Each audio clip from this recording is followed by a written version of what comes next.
So this is going to be one of those videos where I single-handedly piss off around 60% of the people watching this video. But we're going to be talking about the Behaviour panel and their, how can I say, their look into the interview that was done on All American Dream Chasers channel with Dodgy Tony and Dodgy Sami. And I kind of, look, I don't want to take anything away from these guys because these guys are extremely good at what they do. Of course they are.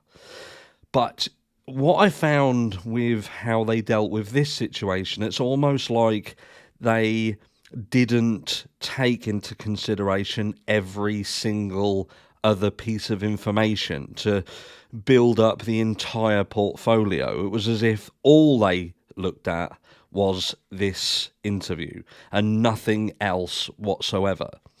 And if you do that, then of course it is easy to turn it into a positive because you've got no reference points. You're simply thinking, this is a girl talking about a friend who has gone missing, she knows nothing, and make that fit that narrative. And you can make it fit that narrative quite easily. We saw the Behaviour panel talk about Dom Wells, and it was stated that when they spoke with Dom Wells, that was one of the only times that these guys had come to an unanimous sort of conclusion that Don had nothing to do with Summer Wells going missing, his daughter. And I know there was mixed feelings about that. Some people will think that that's absolutely ludicrous. Of course he did. Some people are, will believe that he did not have anything to do with Summer's disappearance. But ultimately, you have to make a decision on how much you trust these guys and what they say and whether they can be wrong. And I think, of course, they can be wrong. Anyone can be wrong. And I'm not saying at all that I am right, because I don't know whether I'm right or wrong. But I do know that when you take everything into consideration, what we know about the Kiely Rodni case, that interview doesn't look as innocent as what these guys try to make out it does. I saw some comments on the video and it was like people were saying, fucking hell, are you guys from Truckee or what? We feel that you've been duped by Sami. And look, it did come across that way. And look, I'm not saying that they've been bought out. There's enough speculation over whether Adventures with Purpose was sort of bought off. So we can't say that this panel has been bought off as well. That would be ludicrous, wouldn't it? But no, look, all joking aside, we're looking at what they have said about this interview with Sami. And they're basically saying, look, there is no signs of deception whatsoever. They don't see it. They talk about the more scientific things such as eye movement, which, look, eye movement has been proven to have no real relevance to lies. There'll be a lot of you who feel that there is some truths in that, and, it hasn't been scientifically proven. You can't tell if someone's lying or not just by the way that their eyes will move. So there's nothing there. There are just cues that they can pick up on to kind of hint towards whether someone's lying or not. But that's about it. But that, I think a lot has to be said about how confident someone is. The things that we do, such as lie detector tests. Why lie detector tests are so useless in some situations is because they only react off the back end of how the person being tested reacts. So if a person is not nervous, if they sort of can preempt everything and they can stay relaxed and remain calm, they can have confidence, they're not taken aback by a question that's asked or shocked, then there is no reaction. And look, I feel that Sami was completely in control of that interview.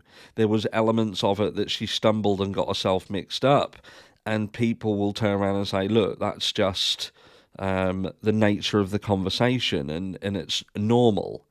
But then in one breath you can't say that she can stumble and fuck up what she's trying to say. Something simple like how long she was friends with Kiely, but then say she's multitasking, she needs to keep an eye on what's going around her. Why does she need to keep an eye on what's going around her?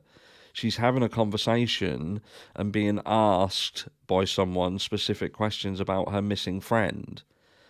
You know, that I feel that in itself was a sign of the disingenuous side of Sami.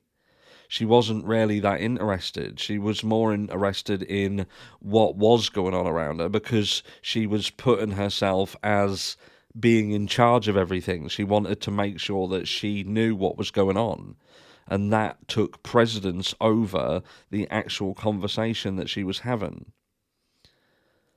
You know, I've seen in my walk of life, and like, I'm not saying that I am a professional like these guys, but in my professional life, I've worked alongside people who our main job was to find out whether people were lying or not and get around that and deal with it. And for millions and millions of pounds worth of business because of it. So it's quite easy in my sort of life, I would say, to find out whether someone's lying or not, or to make a decision on whether someone is lying. And I believe that there were certain elements of that conversation that was had with Sami where she was not being honest.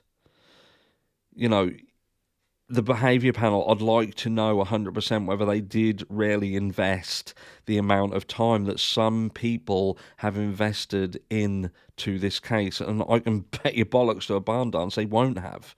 I know that there are people who have spent hours upon hours upon hours looking at every single thing. You know, look at that interview, what they've looked at there and analysed. I've watched that 20 times and took notes upon notes about it. And as sad as that is, it's because the more I listened to Sami talk, the more I just couldn't understand how she was getting it so wrong when you compare what she was saying with what we was later to find out via the toxicology and the autopsy report. You know, she had said that she was with Kiely basically the entire night. You know, they were like joined at the hip. She said they were drinking, sharing drinks, trading drinks, but then a toxicology report doesn't back that up. You know, that in itself. So what is the behaviour panel saying? Was she telling the truth? Was she lying? Because the toxicology report doesn't match what Sami said about that evening. You know, she was pushing the fact that she felt that Kiely had been kidnapped. She had been taken. But yet, what we're supposed to be led to believe is that she'd been drinking with Kiely all night, and she was at the point where she was thinking of driving. She was going to be driving. Sami had considered her unsafe to drive and had removed herself from that equation. But yet, not once did Sami turn around and say, I think my friend has driven herself into the reservoir. Make it make sense. I can't see any part of that doesn't raise questions and raise eyebrows. I don't. To me, I look at a situation where this girl, at the very best, spent the night.